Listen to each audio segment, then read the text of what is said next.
welcome to The Explainer. Okay, today we're diving into something truly mind-bending.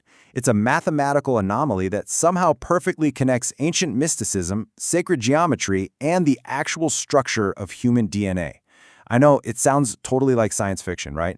But the data we're looking at today comes straight from genetic researchers who basically stumbled onto an ancient code, hiding right in plain sight. To guide us through this, here's a quick roadmap. We'll look at the mathematical devil, the blueprint of creation, the anatomy of the tree, the four worlds, and finally the geometry of life. All right, Section 1. The mathematical devil, a statistical anomaly. So, you're probably familiar with the Fibonacci sequence, right? It's that famous pattern where every number is the sum of the two before it, so 3, 5, 8, and so on. We know this sequence governs everything from spiral galaxies to the petals on a flower. But it turns out it stubbornly invades ancient texts too.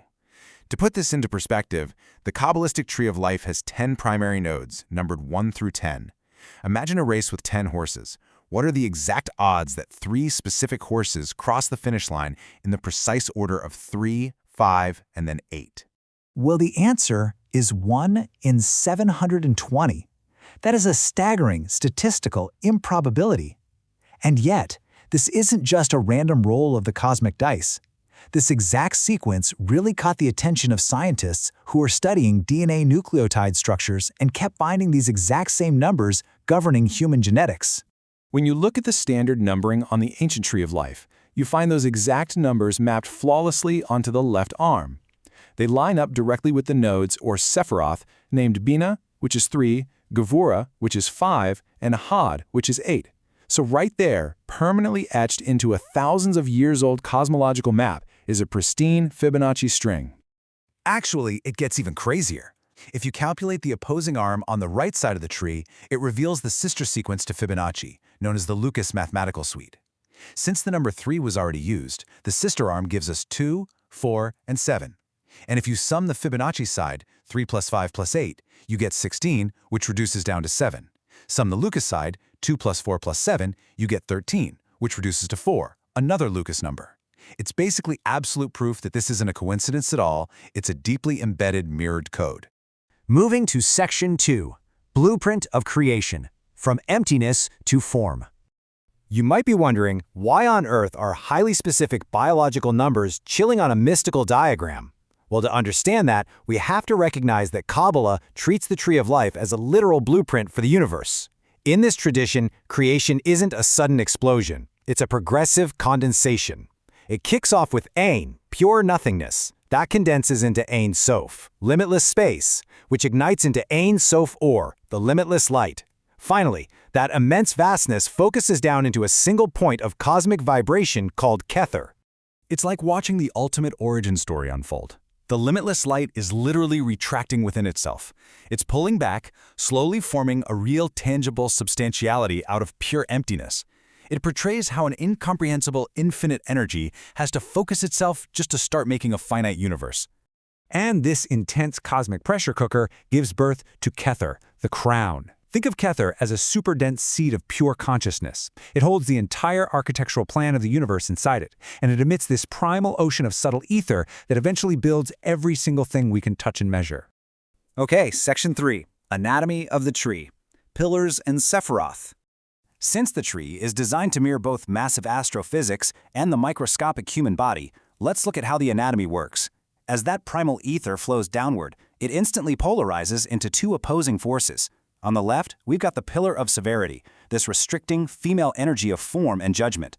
On the right is the pillar of mercy, an expanding male energy of force. It's exactly like the positive and negative poles of a cosmic battery, balanced out by a central pillar so the whole system doesn't just fly apart. Now, the specific nodes catching this energy along the pillars are the Sephiroth. They're essentially vessels. Up at the very top sits Kether, acting as this indestructible divine essence. It perfectly unifies all those wild opposing forces and acts as the direct plug-in between our human experience and the absolute highest code of the universe. But as that energy drops down, it hits a really crucial bottleneck, a hidden node called Daf, which translates to knowledge. Daf is suspended right over a massive conceptual abyss. You could honestly think of it as a cosmic transformer. It's the master key that translates totally abstract concepts into forms that can actually exist in physical reality. Continuing down to the dead center of the tree, we find Sephiroth, meaning beauty. If we're using the human body analogy, this is the heart and the ego. Because it sits right in the middle, literally nothing happens without its mediation. It coordinates, harmonizes, and balances all the wild energies of the system before they can finally solidify into earthly reality at the bottom. Section 4. The Four Worlds, the Macrocosm. So, if you thought this was just a flat 2D map, prepare to have your mind expanded. The Tree of Life actually cascades across 4 distinct dimensions simultaneously. Divine energy steps down in stages. It starts in Azalut, the world of pure fire and consciousness. Then it cools into Briah, the realm of air. It flows down into Yetzirah, the world of water and form. And finally, it crystallizes down in Asiyah, the world of earth and action, which perfectly represents our dense physical bodies. And the way these worlds overlap creates this brilliant fractal design. It means the absolute lowest, most physical point of one realm literally acts as the highest divine crown for the realm directly beneath it. It's a completely unbroken chain of energy, from the infinite all the way down into the DNA in our cells. Which brings us to Section 5, the geometry of life, a visual synthesis. Let's bring this all back to our starting mystery. The math of the tree aligns flawlessly with another massive ancient symbol, the flower of life. Especially when you look at it through the lens of Leonardo da Vinci's historical sketches, those exact Fibonacci and Lucas sequences just immediately jump right back out at you. Da Vinci was totally obsessed with the hidden proportions in this flower. If you sit down and mathematically map out the circles in that geometry, you count exactly 7 adjacent circles and 12 overlapping circles. Add them up, and you get 19 total circles. This is known as the Evangelist Suite, the literal mathematical link between the Fibonacci and Lucas numbers. And here's the absolute kicker. The ratio of 19 to 12 physically maps out phi, the golden ratio, the exact mathematical signature for all biological growth.